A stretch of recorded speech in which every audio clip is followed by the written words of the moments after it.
Just make sure your mic's on.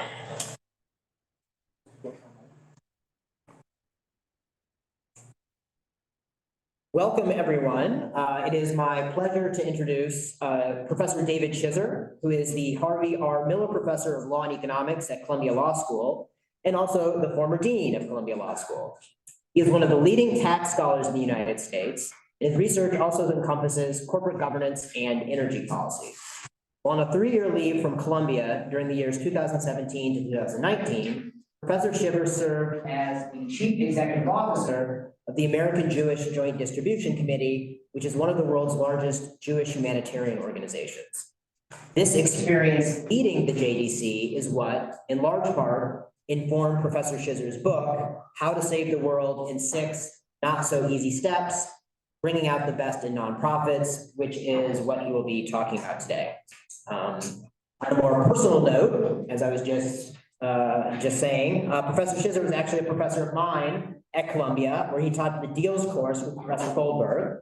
And so I just wanted to say to you again in the audience, for anyone who's seen classes with me, I remember that class very fondly, and believe it or not, it has actually had a very significant influence on my own teaching here at UBC. So thank you for that experience. I got an A in the class, by the way.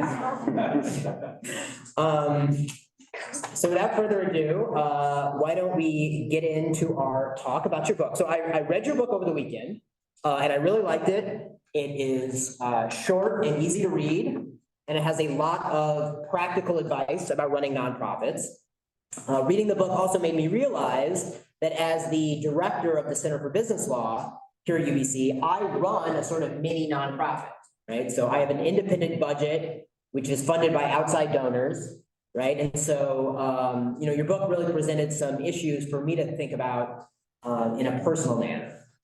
So in that spirit, let's go to the first question that I have for you, which is, why did you write this book? So I am happy to answer that question. I ought to just say first what an honor it is to be here with all of you. And you have such a distinguished faculty, and I'm thinking of you and of my friend Wei and just all the faculty here. It's a really impressive place. And so it's great to be here with all of you. Why did I write this book? I wrote the book, quite frankly, because I have a love-hate relationship with nonprofits.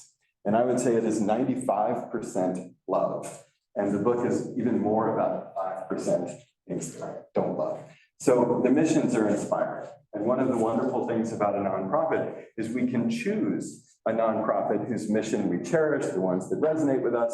It's just great, right? This is a fantastic thing. And yet, in my experience, there are times when nonprofits can just break our hearts. And to illustrate why I feel that way, I'm just going to mention 2 conversations that I had as I was becoming the CEO of a humanitarian organization. I hadn't worked there before. It was a good idea to spend a lot of time with people there before I started. So I spent a 6-month period, kind of part-time there, really learning the place. It was great. 2 senior professionals, each had been there more than 25 years. So I'll start with one. My first meeting with him, the organization is called JDC, Joint Distribution Committee. Joint is not about marijuana, by the way. Joint meaning partnership, but I think we'll talk about that. So JDC sat down and my colleague said to me, I want you to know, David, I don't care about JDC at all, and neither should you. And I knew there was another sentence coming, and I'm kind of waiting, what is he going to say? And he said, because what I care about is JDC's mission and JDC's clients. And he said, so you're coming in from the outside, and that's important, and you're going to see what we do. And I predict that there are some things you're going to say, this doesn't make any sense. And some of them may even be things that I put in place. And so what I'm telling you, David, is it's not just that you have my permission to make changes, but you are morally obligated to make changes, because what I care about, I don't care about JDC at all. I care about JDC's clients. So I personally love that formulation. I think that was brilliantly said and not universal. And so that brings me to the second meeting I had with another colleague. Sat down, he spent an hour going through the minutia of this is the way we do things at JDC. I listened for an hour, we had another meeting, it was the same thing. These are the details of what we do and don't do at JDC. At the end of that meeting, I said, listen, we both know how important it is for me to learn these details because I'm new, and so I'm grateful to you for investing the time, but I want to ask you to do something different the next time we talk. I would love to know what you think we do not do well enough. I would love to know the things that have frustrated you for the last 30 years while you've been working here, because maybe we could change them. And I would love to be able to work with you on finding ways to do things even better. So he looked back at me as if a second head had sprung on my shoulder. And he said, well, I never thought about that. Okay, comes back for his next meeting and he says, David, I know you said you wanted to know the things that we could do better, but I'm just going to tell you the way we do things here at JDC. That sentiment is one of the things that I find very frustrating. Kind of a commitment not to the mission. Being committed to the mission is critical, but being stuck in our ways and just thinking that there's something almost morally significant about the significance of the details of how we do things, it can really get in the way. So I wrote the book to talk about how we can get the most out of nonprofits, and that means talking about some of the problems. I think that's a good segue to my first sort of substantive question, which again kind of relates to my own teaching. But one of the things that I tell my students is that nonprofit organizations suffer from many of the same agency problems as for-profit corporations. My first question, I guess, would be, do you agree? And if so, could you talk a bit more about the nature of agency costs in the nonprofit? So look, I think agency costs are a pervasive problem. And it really has to do with the fact that as much as we know we're supposed to be doing what's good for the organization, can't always resist remembering what's good for us personally. So do these issues arise in nonprofits? Yes. I actually would say it's a bigger problem in nonprofits. It's a bigger problem for a reason that's obvious and a reason that's less obvious. The reason that's obvious is that as a shareholder, all of you might feel this way, I'm sad when a company doesn't make as much money as it should, and that's a bad thing. But when you have a nonprofit responsible for doing something incredibly important in the world, and they fall short, there's something particularly heartbreaking about that, I think. But it's not an accident, and this brings me to the point that's a little bit less obvious. So when we talk about whether a for-profit company is doing its job, it's easy to measure, right? How profitable are you? On a risk-adjusted basis, are you making a profit? How's it going? With a nonprofit, by definition, that's not the test. We're not interested in maximizing revenue. We're interested in maximizing the mission, doing the most good in the world. And I think it is well understood that even in a nonprofit run by the most capable and committed people, think Camden, right? Camden, the ideal CEO, is still going to struggle with questions like, is it better to focus on vulnerable populations who are here and we can serve them more efficiently? Or is it better to focus on vulnerable populations who are farther away from here? Maybe they're even more vulnerable, but it's harder, so we can't help as many of them. And what do we do about that? By the way, that kind of question is mind-numbingly difficult. We have to confront it. But I'm positing for the moment that you have the most capable and committed people trying to figure it out. Well, what if it turns out that not everybody in nonprofits is equally capable and not everybody is equally committed? Then the difficulty in measuring the success at a nonprofit can frankly become cover, which gives people discretion to do things that are either self-interested or not very smart. And to put this in more concrete terms, I want us to imagine two different boards of directors, right? And Camden and I have the honor of serving on both of them. So the meeting in the morning is a for-profit company. Management comes in and they give a presentation where they say, you know, we've been doing these two things, let's call one easy and the other hard. And it turns out we shouldn't do two things. We should really focus. We should really just do one thing. So our proposal is we're just going to focus on easy and we're going to eliminate the hard. So, and we just wanted to keep you in the loop. And so then Camden weighs in and he says, okay, well, thanks for mentioning that. Before you make that decision, I'm just curious, is easy more profitable than hard? Because that's the one we're keeping. They look a little sheepish and they say, well, actually, no. Well, at that point, we have a pretty good sense that we need to ask more questions. And it might be justified, it might be, but frankly, it might not be. So this is a for-profit company. That quick and dirty test, profitability, helps us focus on what we need to focus on, and it worked. Good job. Then in the afternoon, we go across the street to our other board meeting, and it's a not-for-profit. And it turns out to be the same conversation. Hey, we're doing too many things. We have to get rid of this one, and we should keep this one. We actually can't ask that quick and dirty, easy question. Hey, the one that you're eliminating, it's less profitable, right? It's not the relevant question. The relevant question is the one you're eliminating a less cost-effective way to advance the mission?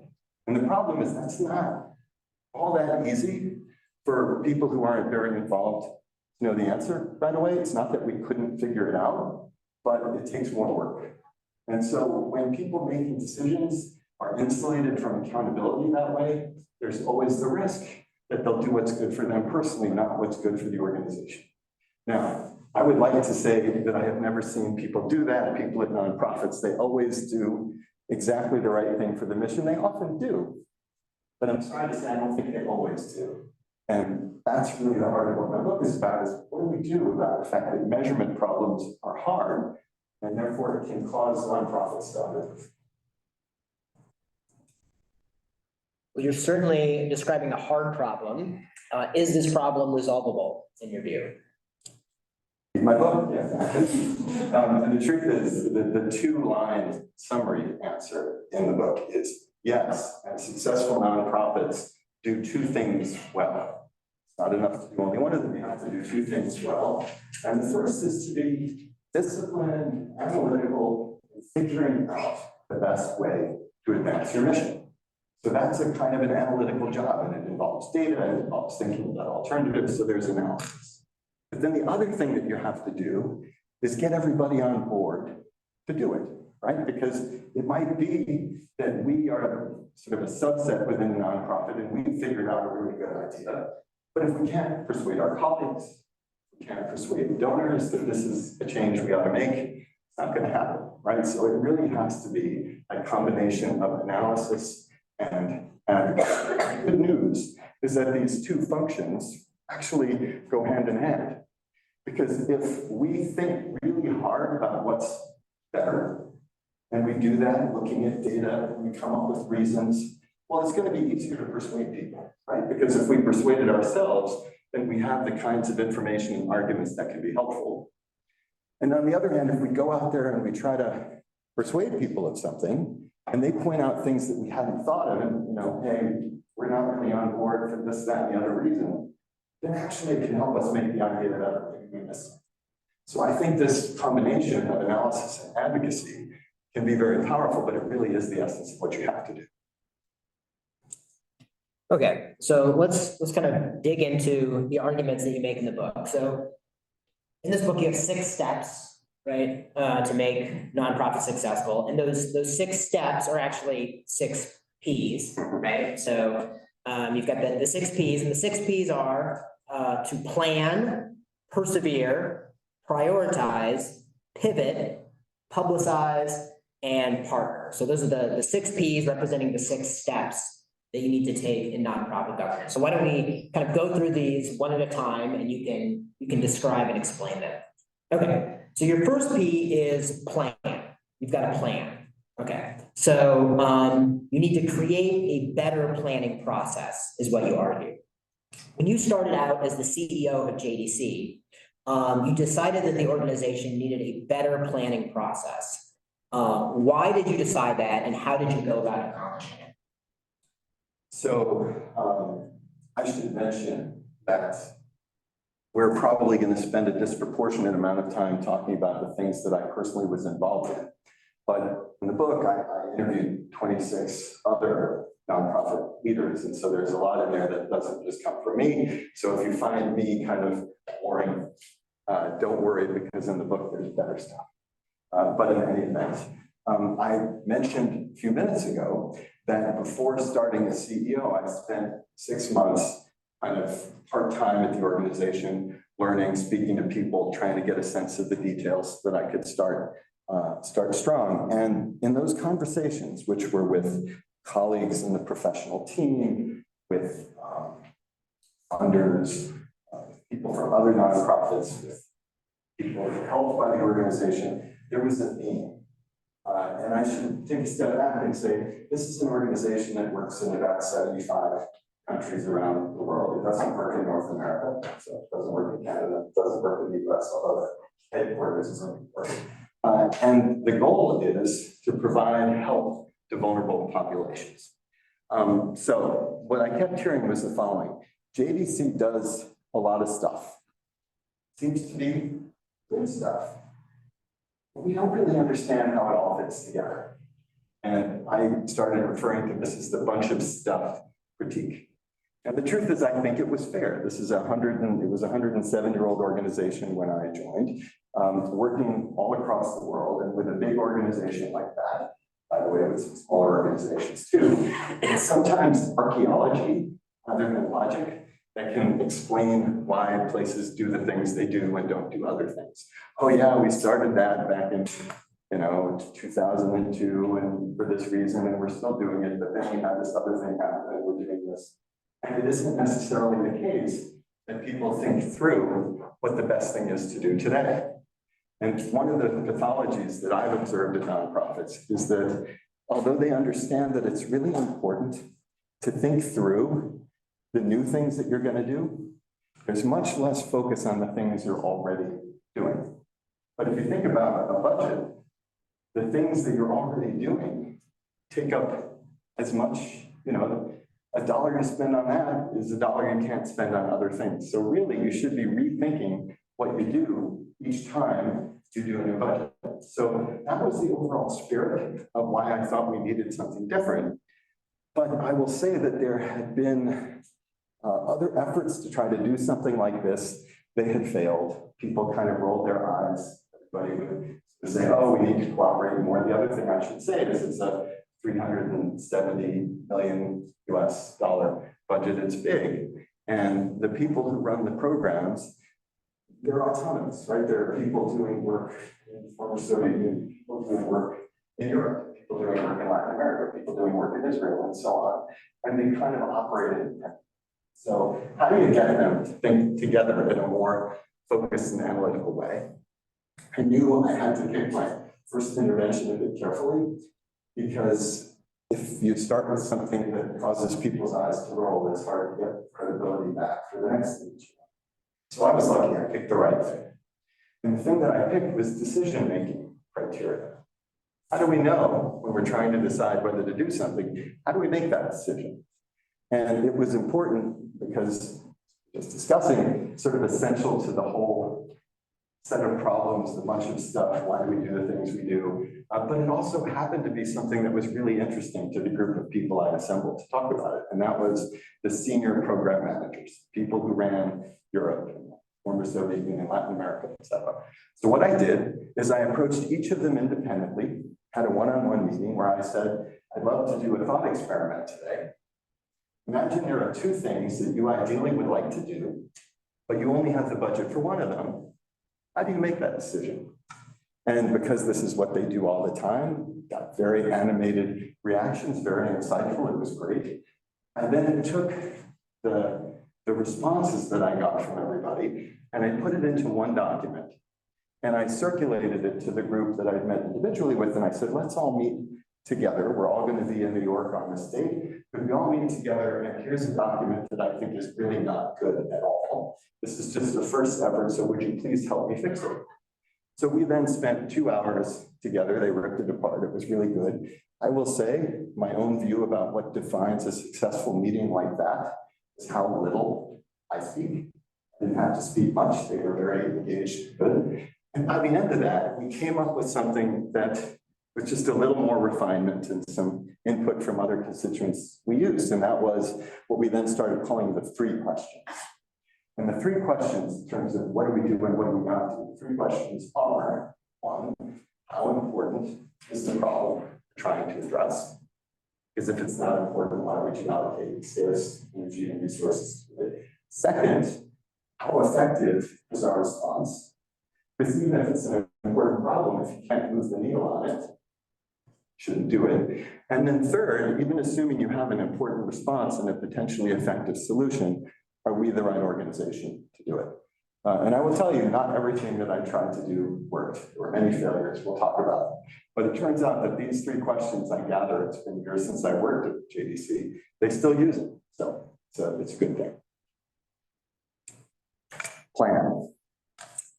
So your second step is persevere. That's your second P. So this step is really about getting everyone on board. So you talk about this in the book, but why can it be so difficult to get everyone on board? And how do you convince people to buy into your vision?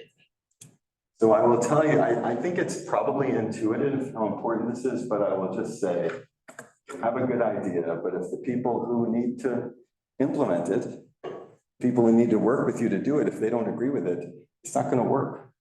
So there could be a problem with your idea, or there could be a problem with the way that you've tried to persuade people. I remember as dean of our law school, my predecessor used to joke that he hoped someday to be reincarnated as a manager with real power. My joke was because tenured faculty don't have to do what you say. And one of the things that I learned in a humanitarian organization where people don't have tenure is it's still the case that you can't just use command and control. So I talked about something that worked. Now I'm going to talk about something that really didn't work. Many of you heard of a website called Donors Choose. Donors Choose. So this is one of the people that I interviewed, Charles Best, the started this. He was a recent college graduate, and he was working in a New York City public school.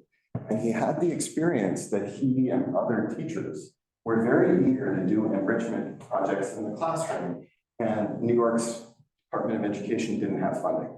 So if you were studying the American Revolution, you wanted to take the students to go see Hamilton, school couldn't pay, right? And so some teachers will go into their own pockets to pay, but it's not easy for them to do. And so he actually came up with this, we're talking 20 years ago, before the word crowdfunding had even been invented. But he created a website with his own money and his students as volunteers. He created a website where public school teachers could post ideas. Here's my proposal. I would love to do a science experiment. I need these materials. We'd love to go to this art museum. We need this funding to get there. And people can go onto the website and pick the project that they want. And to be clear, it's not that you're donating to the organization and they might then go ahead and fund. You get to pick, which is why it's called Donors Choose. You get to pick the actual organization, the actual initiatives that you'll fund. And if you go online now, you will see the Donors Choose 20 years later. They raise hundreds of millions of dollars every year. It's a great success. So meanwhile, one of the things that JDC does, and it's really important, is to help elderly people in the former Soviet Union. These are incredibly poor people because they lived their professional lives during communism, so they couldn't save money. And then after communism, the pensions that they were expecting became massively devalued. So if you're talking about Ukraine, it's kind of a couple of dollars Canadian a day is really what you're expected to live on. Most people can't live on that, so they live with their families. But there are a lot of people, especially Jewish people, who can't live with their families because their families left, or their families killed in the Holocaust, or for all sorts of reasons. These people are alone. So JDC has been giving them money for food and medicine and other basics for a long time.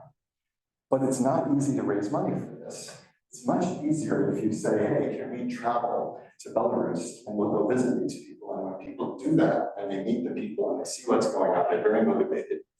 But if you think about your own lives, it's not easy to do that. And so we were always looking for ways to try to give people a sense of what this was about, but without them having to travel. So I heard about Donors Choose. I met with Charles, I went to see what they do, and I thought, you know what, I really love it's a Donors Choose version for the elderly people we help.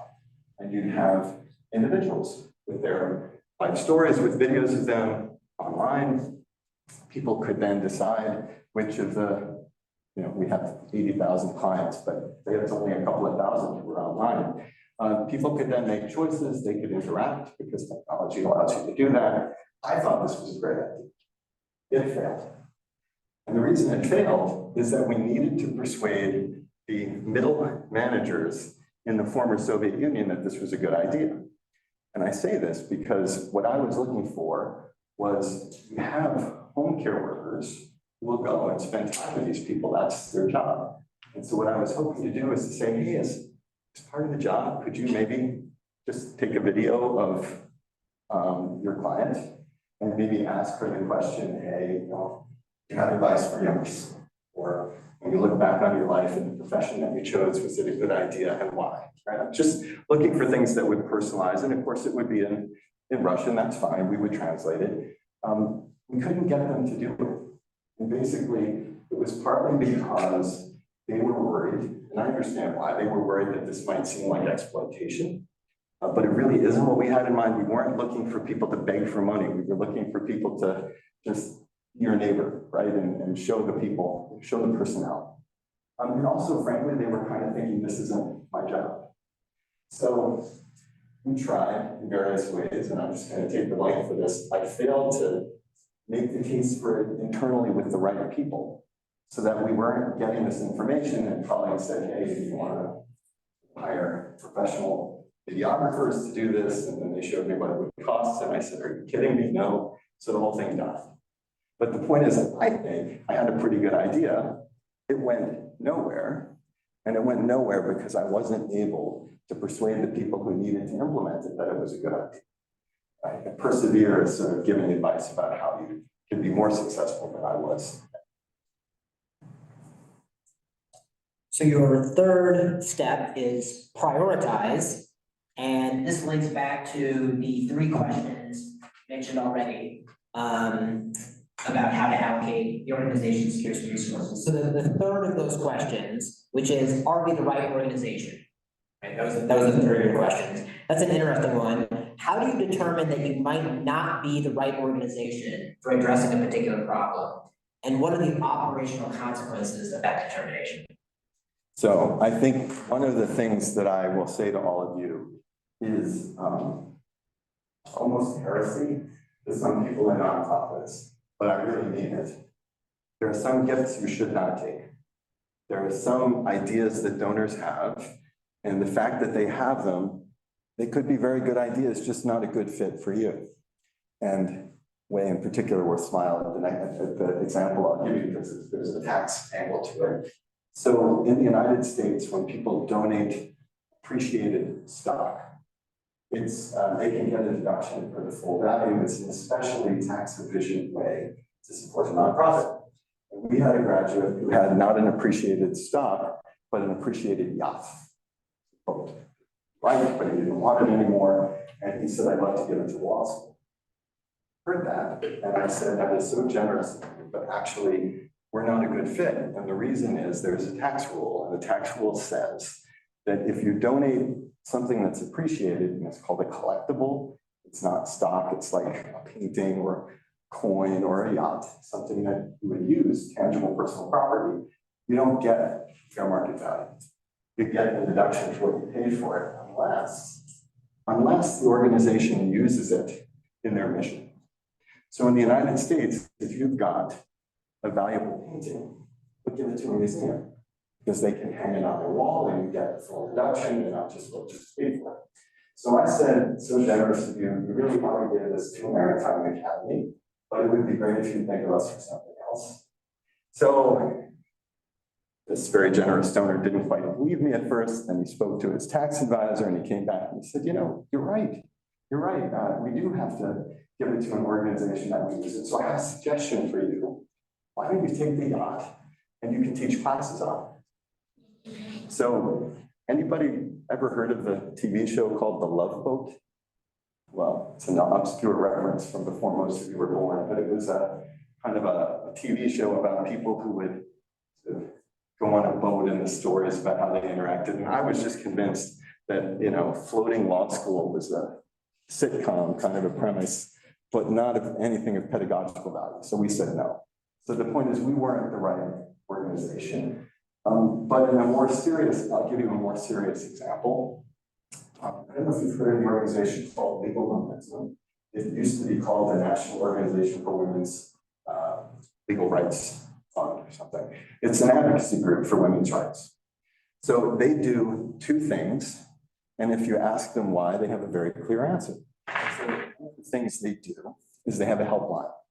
So if you're a person with a difficult legal problem, you can call and say, I have this issue. And then they've got volunteers who will listen and then refer you to organizations that can represent you directly. And Legal Momentum won't, but they know who can. The other thing that they do is impact litigation, where they will take a small number of cases and litigate them in an effort to set precedents. And what I think is really impressive is the connection between these two functions. The connection. And so how do you know whether the helpline is working? Well, partly you know because you're helping more people. But where do they get the impact litigation? They get it from the helpline. Right? There are some people who call in with an issue where the facts are very sympathetic and the issue is one where the law is unclear, and they'll grab that. But the point is, are we the right organization to do this? Part of the way you know is if the different parts of what you do reinforce each other in that way. So this is an example of something.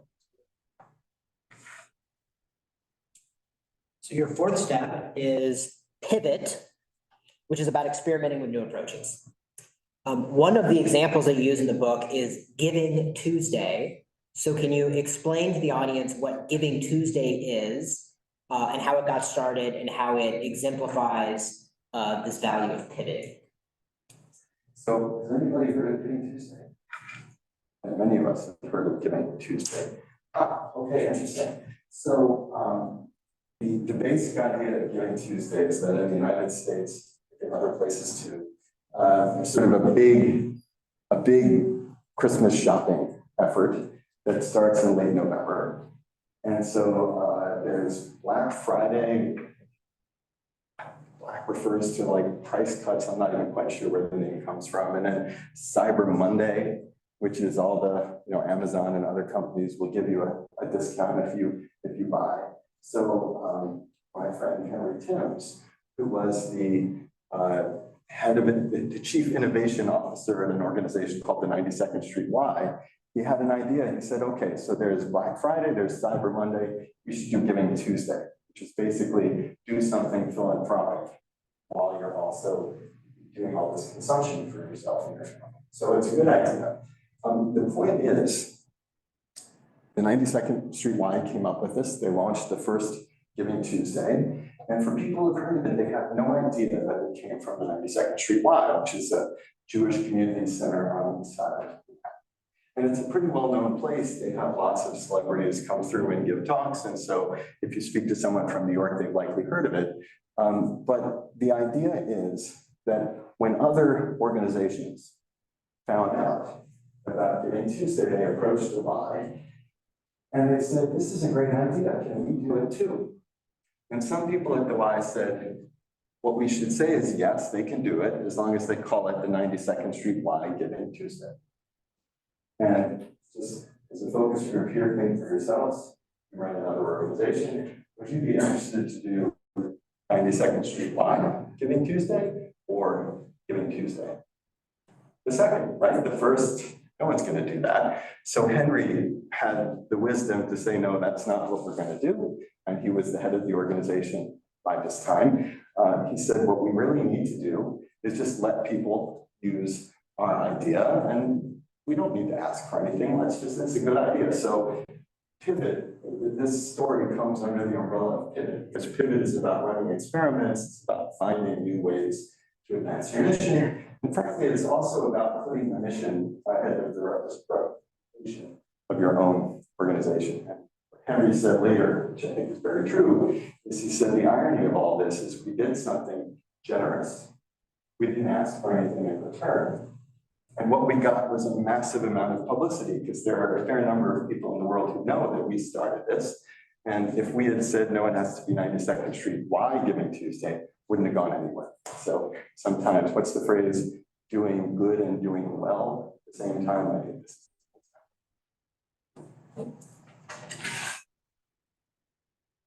Can you explain your fifth step, which is publicize, and why it is important for both well-run and poorly run nonprofits?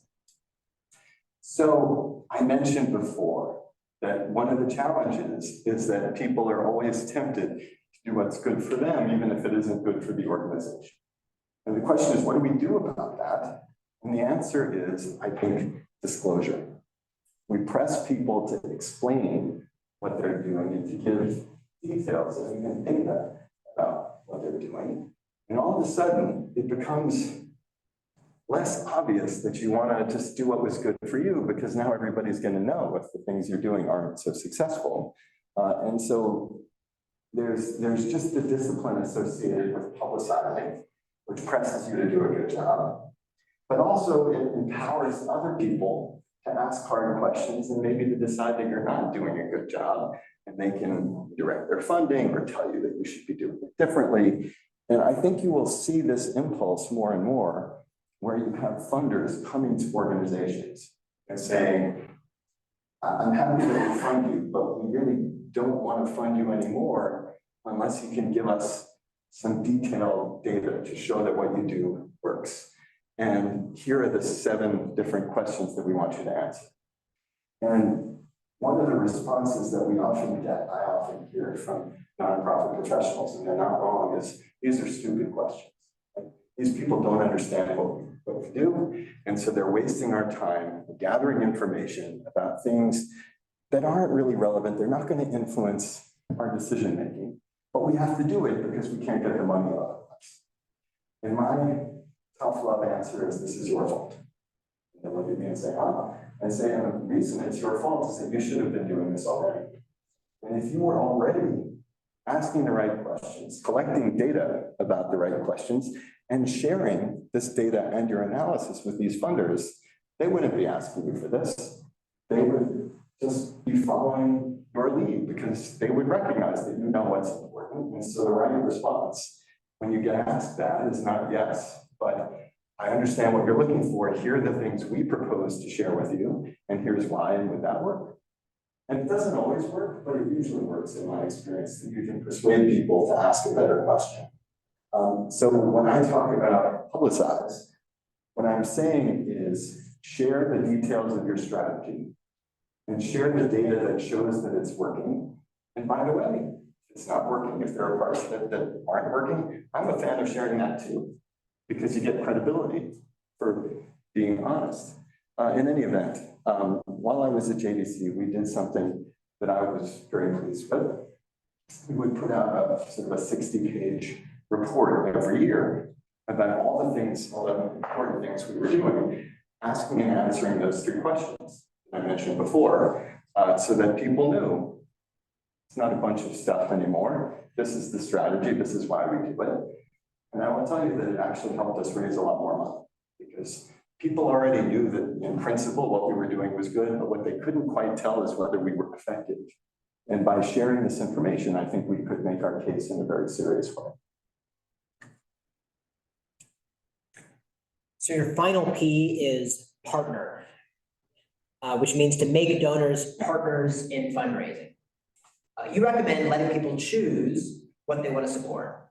However, then there's a risk that donors will drive what you do, which isn't optimal. So how do you solve that problem? Right, like the yacht. The fact that this donor had the idea that we should have floating classrooms doesn't mean we should do it just because they wanted to give us the money. So there is this tension, because for many years in the United States, philanthropy tended to be just unrestricted dollars. We believe in your cause, we'll write you a check, do with it what you like. And that is out of favor. There are a lot of donors who want to be more connected with the details of what a nonprofit does. And they really want to be able to say, I want to support this, but not that. And they might even want to be involved in developing the idea. So I am a big fan of this, but within bounds. And the bounds are that I do believe professionals in a nonprofit don't have a monopoly on coming up with good ideas. But at the same time, so a donor might come up with something that you haven't thought of, and if you think it's great, you should do it. But on the other hand, if you think it's not great, then it's a mistake to do it. It's a disservice to them, because you're probably not going to do it well.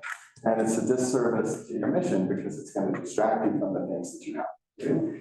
So how do we square this circle where it's important for the people closest to the work to be really focusing on where they can make the most difference, but at the same time, it's really useful for donors to be able to make choices about what they want to support?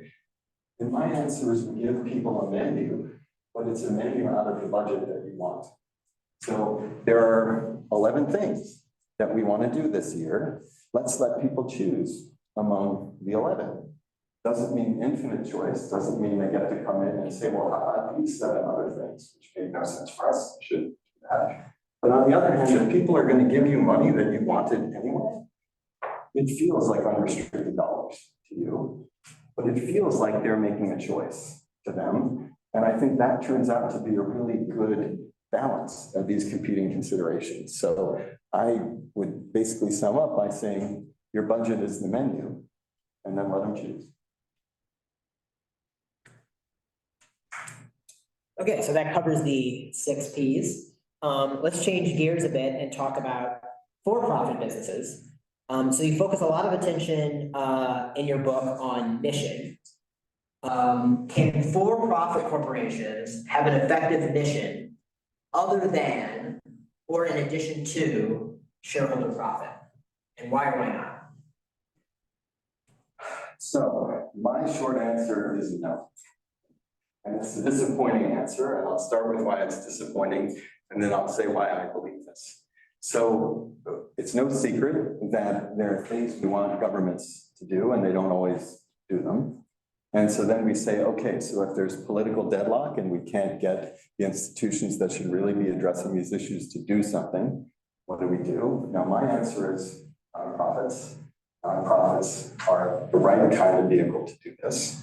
But I understand why some people will say, but we have these for-profit companies and they're pretty good at what they do and they're supposed to be, but we have them single-mindedly focused on profitability. Profitability doesn't equal what the world needs in all cases. Maybe we ought to be trying to get them to broaden the lens a bit, to try to do good in the world in addition to making money for shareholders. And in principle, I understand why that's appealing, and I find it appealing in principle, and I'm just very skeptical about it in practice. And basically, I'm skeptical for the same reasons we've been discussing, agency costs. So it has been true for many years that obscure law professors like myself have been warning about the dangers of managers and for-profit companies doing what's good for management and not what's good for shareholders. So they pay themselves too much and they make decisions which are, more likely to make them comfortable and make their lives better, but not necessarily the way to be really effective for the business. And so the solution for many years has been, let's really monitor them and let's make them produce results and let's tie their pay to those results. And so let's focus like a laser on profitability. And whenever they say something other than profitability, say, no, profitability, because we can measure that, right? So now for another reason, well-intentioned reason, we run the risk of letting them do that again, right? And so what worries me is if we say to people, we want you to maximize profitability, but also what's good for the community, then at the first opportunity where they're asked to do something hard and unpleasant, they'll do the easy thing, maybe the thing that's more comfortable in their local country club. And they'll explain it because it's good for the community. But good for the community really means good for me.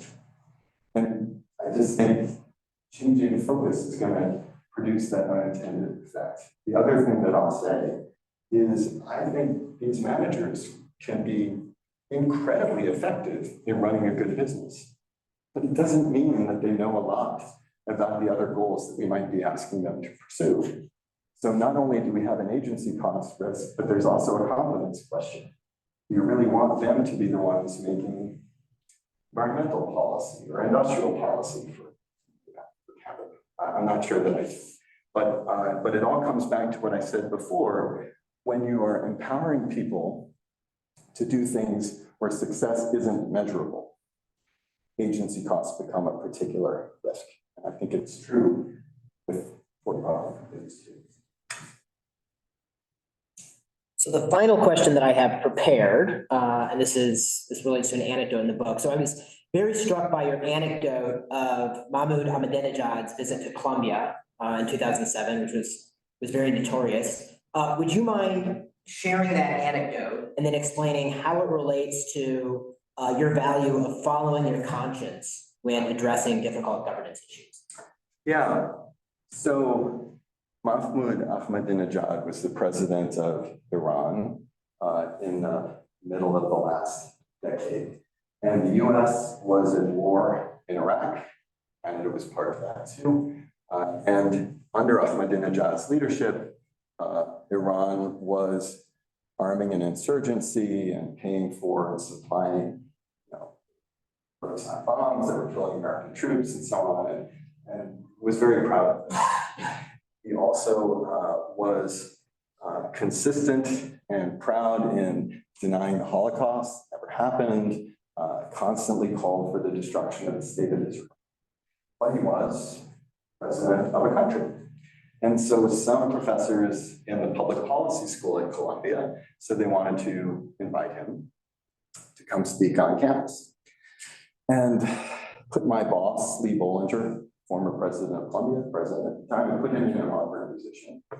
Because free speech is a value that we support on campus. And at the same time, this was a problematic speaker whose presence would be offensive to a lot of people. So what Lee did is not what I would have done. Lee took over the responsibility and invited Ahmadinejad himself.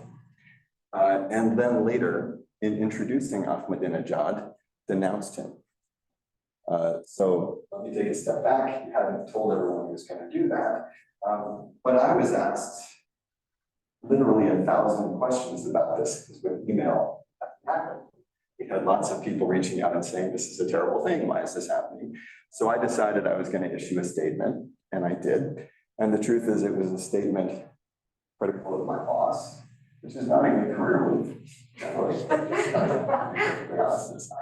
But anyway, what I said was, on universities, people have the right to invite the speakers that they want to invite. It's a free speech right. I support that. And at the same time, other people on campus have the right to criticize those invitations. And so that's what I'm going to do. I think we should be looking for speakers with academic value. And speakers with academic value are people who actually care about facts and data and will say things that are at least supposed to be true. And then you can have a high-level discussion. But this has never been true about Ahmadinejad, and it would be a shame if people somehow misunderstood and thought that Columbia was endorsing his hateful ideas. But I said, on a campus like this, we have a right to issue invitations, even invitations that others find problematic, and I'm sure we'll learn from this. Okay, so then a couple of weeks later, Ahmadinejad comes. Lee calls him a two-bit tyrant. Ahmadinejad gets up after and says, in my country, people are polite to guests. The whole thing was not great. My favorite moment actually came before one of the people who had invited him appeared on Fox News, and I thought that watched Fox News, got a very predictable question, wasn't prepared for it. So if Hitler, if you'd been able to invite Hitler to campus, would you have done it? He said, of course. Not sure that of course is the right answer there, as the media firestorm indicated. So the point is, this was all kind of unpleasant. But basically, when I talk about this in the book, one of the things I say is there are some situations when you're going to make people upset. You just don't, right? Because from my perspective, there were colleagues who were committed to free speech and thought it wasn't great that I was criticizing education. Then there were other people who were thinking, but this is horrible, how could this person appear? And so sometimes when you are in that kind of no-win situation, the thing to do is follow your conscience. In fact, always follow your conscience, but especially in a situation like that, because when you know you're going to have to defend what you did, the worst thing that happen is to defend something you actually don't even do. So, was I right? You can decide, you can read the part of the book and make your own judgment. But do I feel bad about it? Well, I was sorry that my boss was angry at me, but I wasn't sorry that I did it because we have to be true to ourselves. Very interesting. So that was my final prepared question, but I actually have a final question, a bonus question, if you will. So this also comes out of the book. So one of the things I was just kind of, reflecting on some of the things you're saying. And, you mentioned in the book that the US tax code is neutral in the manner in which it subsidizes charitable giving, right? And that you get a deduction, but the government does not have a direct say in who you give the money to, right? And the reason I asked that question is that in Canada, you have the same kind of tax policy, but there's a surprisingly large amount of direct subsidization by the federal government to media organizations, and then just also to advocacy organizations. So could you just speak a little bit to kind of why you think the neutrality of that subsidization is important, and maybe what are some of the potential risk or maybe even advantages of direct subsidization of charitable organizations? Yeah, so this is a question that fascinates me, because really one way we can think about all of this is it's great when public resources are committed to public problems, right? There are things the market won't solve, so we as a society collectively should address them. And generally, the way we want to do that, I think, I bet you probably think also, is through our elected representatives.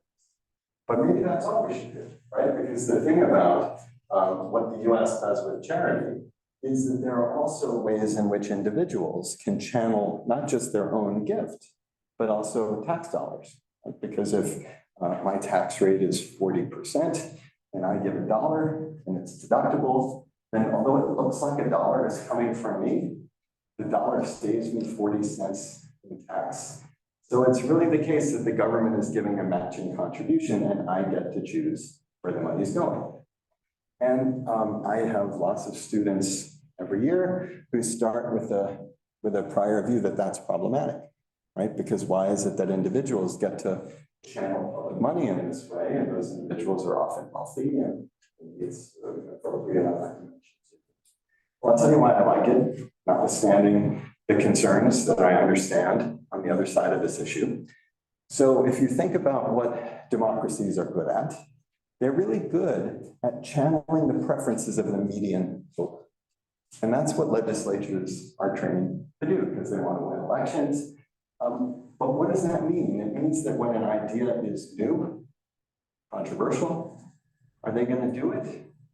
No, they're not going to do it. And so what the charitable deduction in the United States has done over the years is it served to incubate ideas, some of which turned out badly, but some of which turned out remarkably well, which wouldn't have been supported by majoritarian institutions. So just to make the point, where did the civil rights movement in the United States begin? True or false? It began in the US government. Utterly false. What should be true? It is true.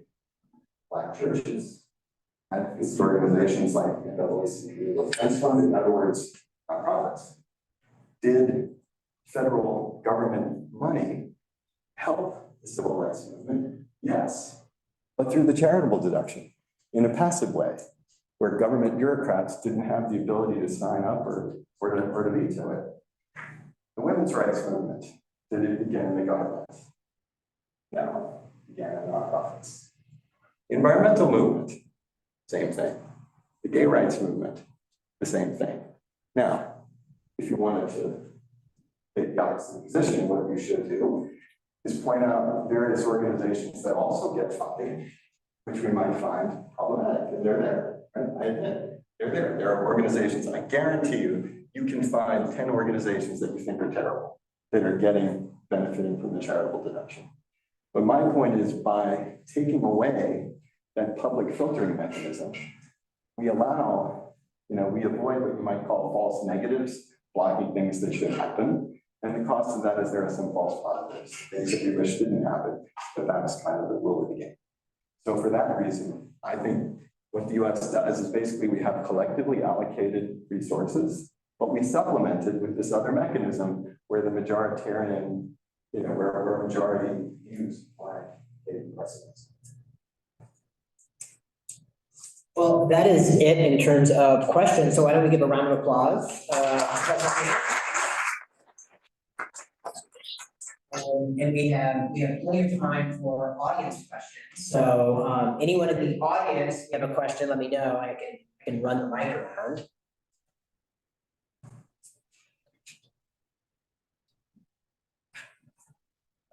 I can just.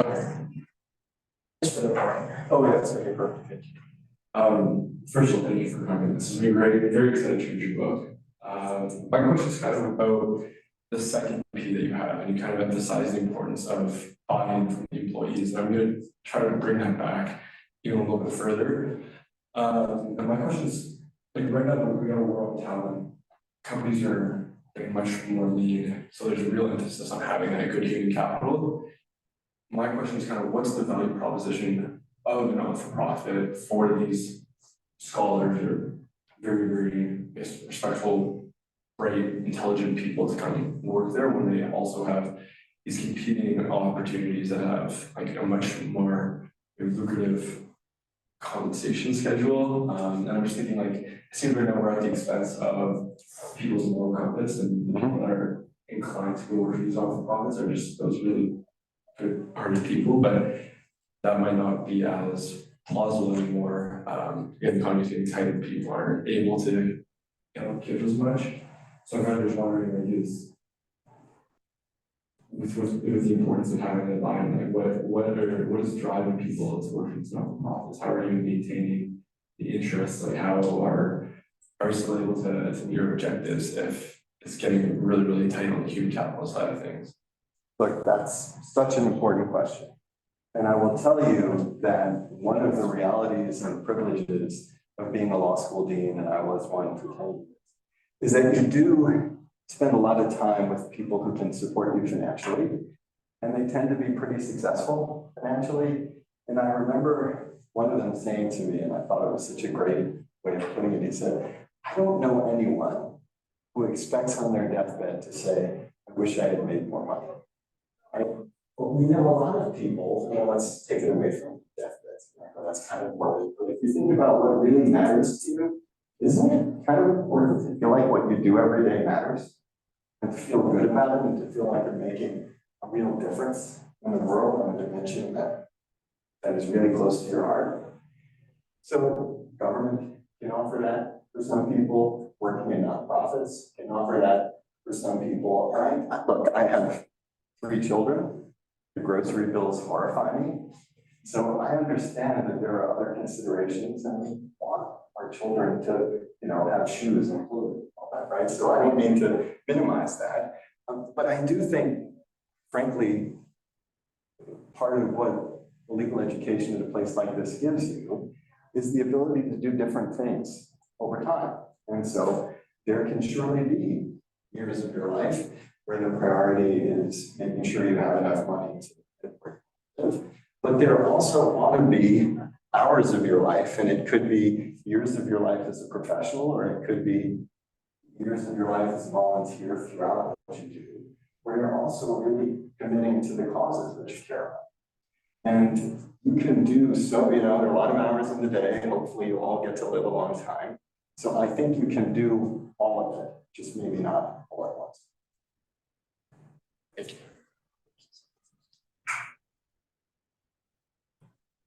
I was going to ask the same question about competition for labor. I think, as Spencer rightly pointed out, like it's hard to convince people to work in a nonprofit, and I think your response adequately addresses that. I think in my experience in nonprofits, there's also a incentive ambiguity with regards to performance and the resulting compensation that comes along with performance. So I think my question then becomes more broad in that like how can nonprofits compete in a marketplace with profit aligned companies, be it in labor or supply or marketing, when their incentives are aligned in the same ways. So I do think that there are two things that a nonprofit should be able to offer. And the first is obvious, and I've talked about it, and that is a mission that really matters. And obviously for each of us, what that mission is, it'll vary. Some of us care deeply about A, but less about B, whereas some of us have the opposite preference. But it is a very powerful thing to be able to offer people the ability to pursue something they care about as their job. It's a real privilege for people to get to do that. But the other thing I want to emphasize is let's not just talk about intentions, let's talk about delivering results. And this is where I think the sector has mixed success. And, my joke is there's kind of a cohort of people who want kumbaya moments and they sort of stand and hold hands and celebrate what they're trying to do. And I have no use for that. Because I think what really matters is the mission actually being advanced? Are the people that you're trying to help really being helped? Have you been creative and disciplined? I'm even going to say ruthlessly disciplined in containing your costs so that you can get the most out of every dollar that you have? And frankly, if you're a part of a process like that, which is not only directed at what you care about, but where you're absolutely convinced that it's working, that's intoxicating, right? It's really hard to think anything other than that it is a privilege to be a part of that. By the way, if you really can do that, and donors believe that you're doing it, they're going to recognize that you need to pay people reasonably. Not going to get people rich doing this. But if you say to your donors, look, I need people at this level and I have to pay a bit more, and can you help me? They will, right? Because and I'm just going to add a thought about that. There is a way in which, how many people here have been involved in fundraising? Okay, so you guys know this. Some people who haven't been involved in fundraising, they sort of worry that it feels a bit undignified and you're kind of begging people and it's just uncomfortable. And I just want to urge us not to think that way. Because if you think about this from the perspective of people who have somebody and they really like to put in the world, it's actually a challenge for them to find that it's going to work. And what you're doing is you are offering them an opportunity to do something really special that they want to do. And so it's not for you, it's for the cause, which then gets me back to the idea that if part of that case is you understand what it's like to try to buy an apartment in Vancouver, you know what it costs. And I need people who can do work at the highest level, but they have to live somewhere, and can you help me? That's a pretty compelling case. And I can just think of lots of conversations where people say, yeah, my granddaughter is looking for an apartment. I can't believe what it costs. I totally know what you're saying. How much do you find it? That's good. But again, the point is, if your heart is there and you want to do this, you can make it.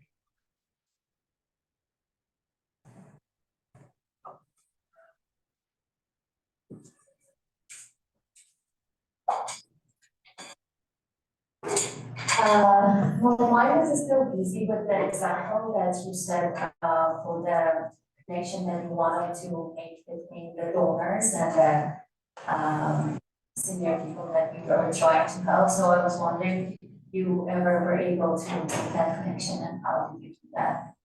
No, I mean, I believe it can be done. The thing I should say is I am a professor at Columbia Law School. Columbia was very generous to give me a few years away. And then they understandably said, no, it's time to come back if you want to come back. I want to come back. So therefore I left before I ever had a chance to actually achieve that goal. We didn't achieve it. But I kind of go back in my head and think about the ways in which I could have been successful. And the thing I suppose I didn't say, which I want to emphasize, is how do you get buy-in? Get buy-in by including people in the decision.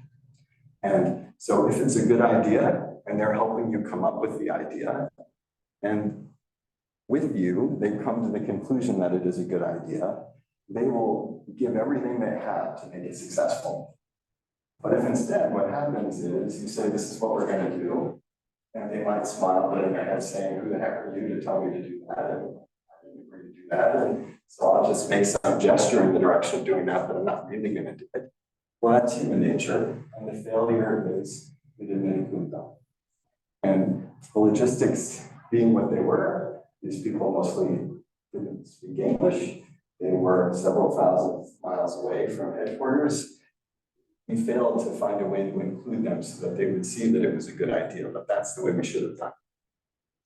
I also have just one more question, and is there any studies that have been done that about the power of non-for-profits in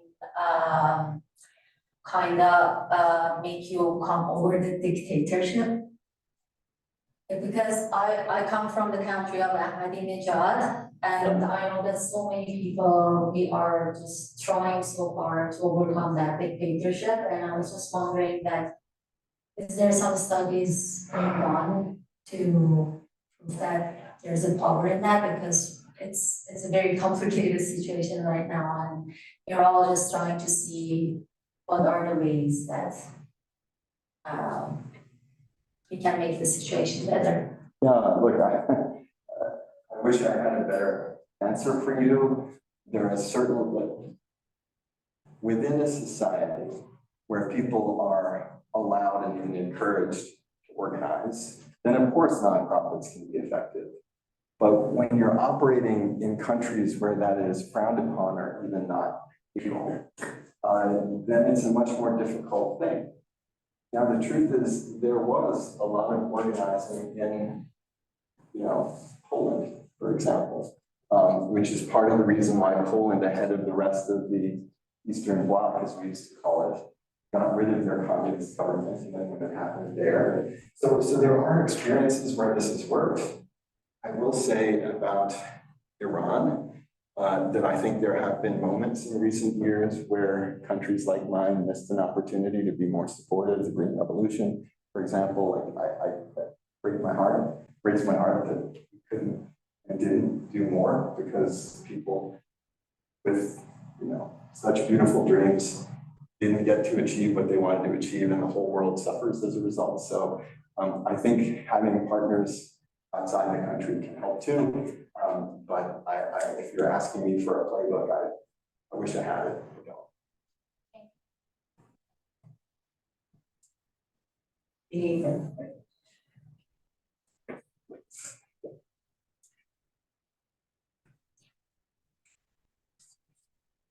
Thank you, David. I found this presentation very charming. So you describe a world that actually few of us understand in a very accessible way.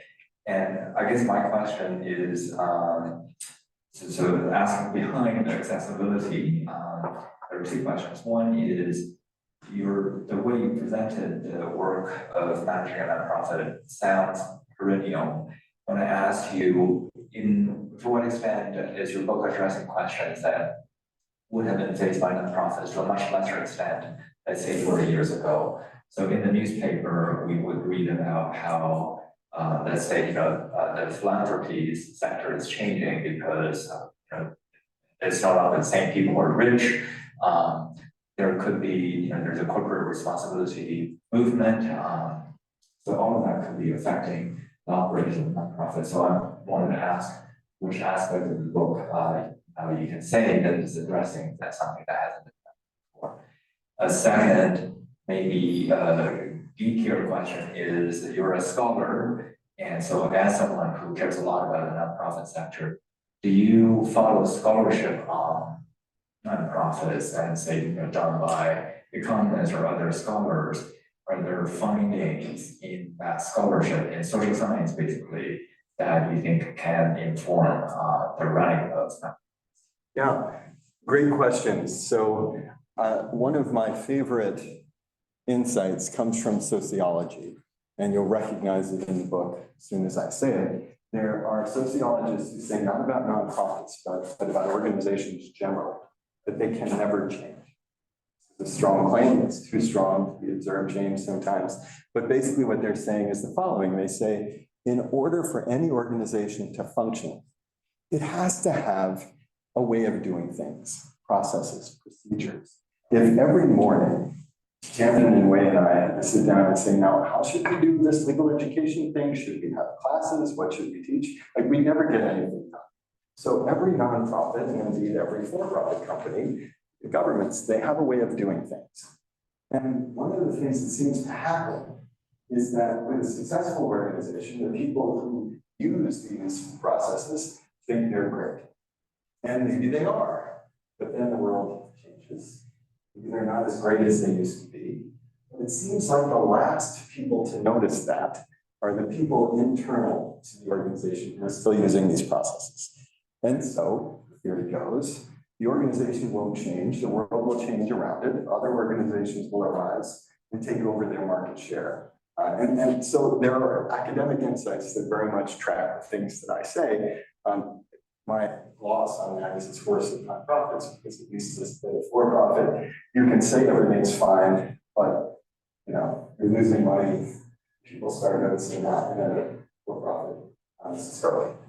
I do think a lot of the insights that I offer have been true for a while and will continue to be true for a while, but I will highlight something that I think has changed and we haven't talked about it. At least in the United States, I think there's more polarization than there used to be.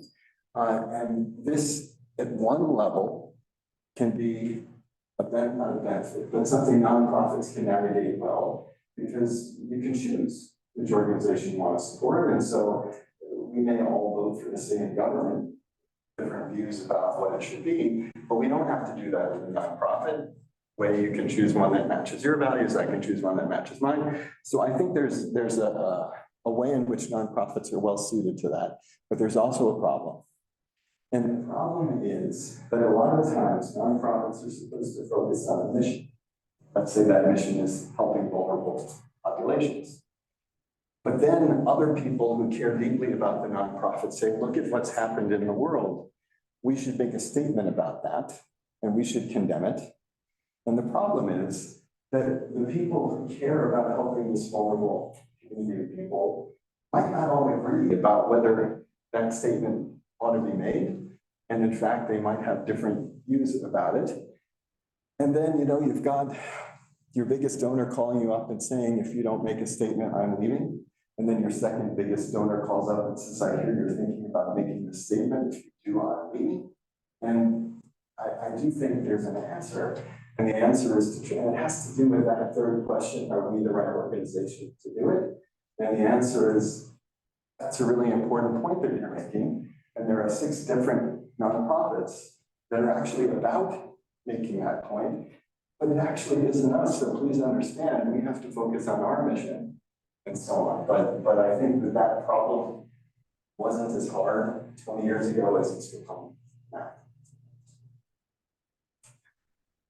I think we have time for maybe one last question. Thank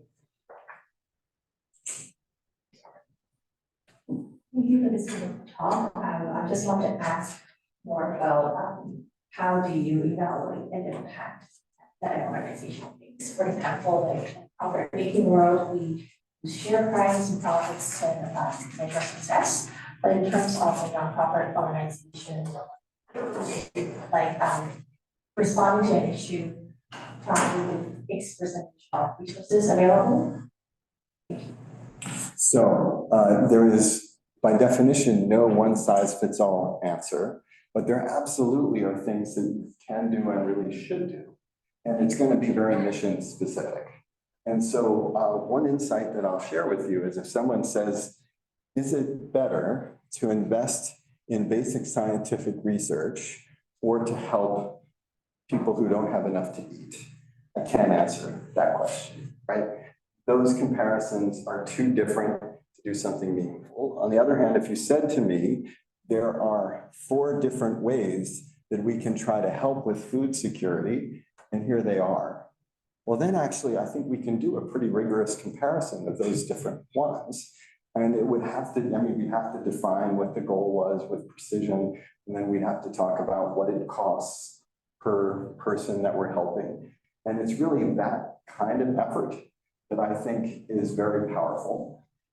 But it does require you to sort of start by saying, we believe this goal is important. Remember my 3 questions, how important is the problem?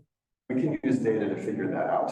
I just can't use data to tell you that food insecurity is more important than vaccine research.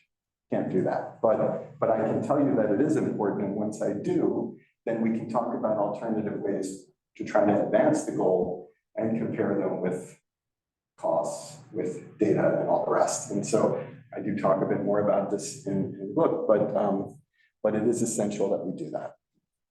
And by the way, if you haven't picked up a copy, please take one. They're there for you. So. Well, thank you so much, Professor Schizer. Why don't we,